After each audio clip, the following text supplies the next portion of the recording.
Graça e paz, igreja, tudo bem com vocês? Meu nome é William dos Santos, faço parte da Igreja Videira de São Mateus. E para nós, todos os nossos candidatos que vamos apresentar uma palavra nessa noite, é um motivo de muita alegria ter vocês aqui nessa noite. Hoje eu gostaria de compartilhar uma mensagem que se encontra na carta de Paulo, em Romanos, capítulo 10, versículo 14, que nos lembra da responsabilidade que temos como mensageiros do Evangelho, que é levar as boas novas de Deus para todos.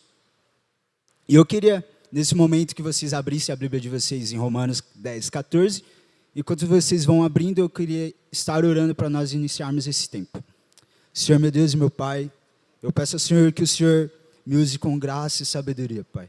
Pai, eu peço que o Senhor abra os nossos ouvidos espirituais para ouvir a Tua palavra, Deus. Deus, que não seja eu, mas sim o Senhor, Pai. Que eu diminua para que Tu cresças. Em nome do Senhor Jesus. Amém. Em Romanos 10, 14, diz o seguinte: como, porém, invocarão aquele em que não creram? E como crerão naquele de quem nada ouviram? E como ouvirão se não há quem pregue?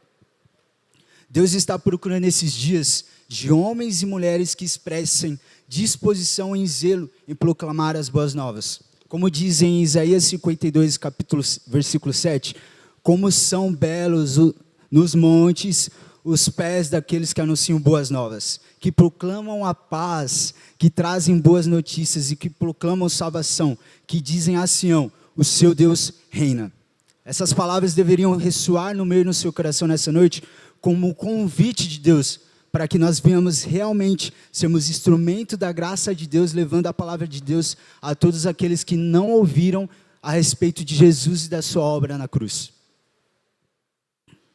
Se não fosse a entrega e a obediência dos 12 discípulos de Jesus nos últimos 3 anos e meio de Jesus no ministério, não teríamos igreja primitiva, não teríamos nem sequer a igreja hoje em dia.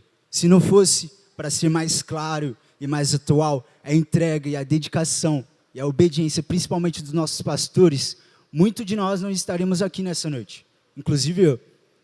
E dentro desse assunto, eu queria pontuar com vocês alguns pontos que o Senhor falou no meu coração acerca da pregação do Evangelho, que de fato é um chamado universal.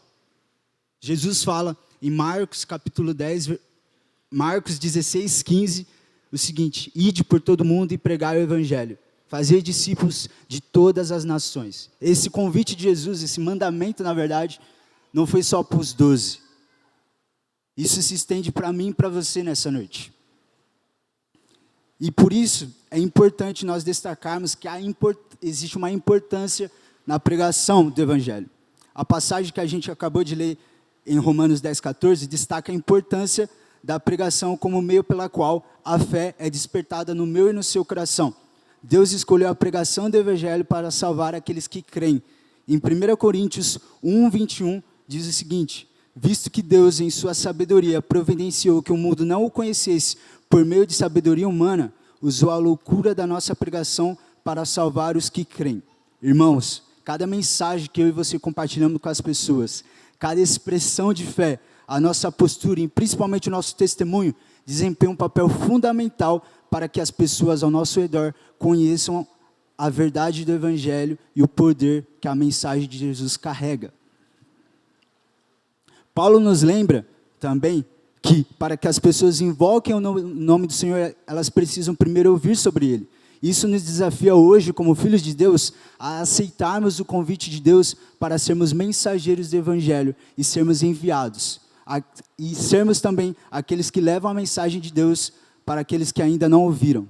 Ser enviado aqui não significa que você vai ir para uma outra nação ou algo do tipo. Nós precisamos ter em mente que ser enviado significa também ser um mensageiro do Evangelho na sua casa, no seu trabalho, na sua faculdade, na sua escola, no seu bairro, todos os lugares a qual o Senhor te confiou para levar essa mensagem. Tem lugares que o Evangelho não pode chegar por meio da vida do pastor Miguel, da pastora Cili ou dos outros pastores.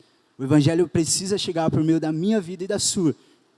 Por isso que existe uma responsabilidade, que seria o terceiro tópico aqui, a responsabilidade coletiva nossa como igreja. A obra da pregação ou da evangelização não é apenas algo exclusivo para alguns homens ou mulheres. É uma responsabilidade que Deus estende para mim e para você. Como eu disse em Marcos, capítulo 16, versículo 15. Ide pregar o evangelho a toda criatura. Se dizemos que nós amamos de fato o Senhor e obedecemos a Ele, nós precisamos pregar o evangelho a toda criatura. Deixar de cumprir a grande comissão se torna um erro e um grande pecado, pois significa que estamos desobedecendo a ordem de Jesus e estamos negligenciando a salvação de pessoas que poderiam aceitar o evangelho por meio da minha e da sua vida. Quarto e último ponto, obediência ao chamado. Somos chamados nessa noite a examinar a nossa disposição e obedecer o chamado de Deus para nossas vidas. Assim como diz em 2 Coríntios 3:2, vocês são nossa carta, escrita em nosso coração, para ser conhecida e lida por todos. Cristo precisa ser lido e conhecido por meio da minha e da sua vida. Qual é hoje o testemunho que eu e você temos dado para as pessoas que estão ao nosso redor, para fora da igreja? Em Atos, capítulo 20, versículo 24, Paulo vai dizer o seguinte: mas a minha vida não vale coisa alguma para mim, a menos que eu use para completar a minha carreira e a missão que me foi confiada pelo Senhor Jesus. Dar testemunho das boas novas e da graça de Deus. Que nessa noite nós possamos, com humildade e ousadia, responder a esse chamado, compartilhando as boas novas ao mundo, tão sedento, não de coisas naturais. Você pode ver que quanto mais o tempo passa, mais a gente vai ouvir questões de pecado, questão de filho matando pai, pai matando filho. E isso é só um sinal, um dos sinais, o quanto o mundo está carente do amor do Pai. Da mesma forma que eu e você, um dia fomos carentes do amor de Deus, e nós recebemos esse amor, nós precisamos também compartilhar esse amor com as outras pessoas ao nosso redor. E você, que ouve essa palavra nessa noite, e deseja se tornar um mensageiro do Evangelho, fazer parte do plano de Deus para a igreja nesses dias, eu queria te convidar a se colocar de pé e vir até aqui em frente, que nós iremos orar por você. Que Deus abençoe a minha e a sua jornada de fé e testemunho.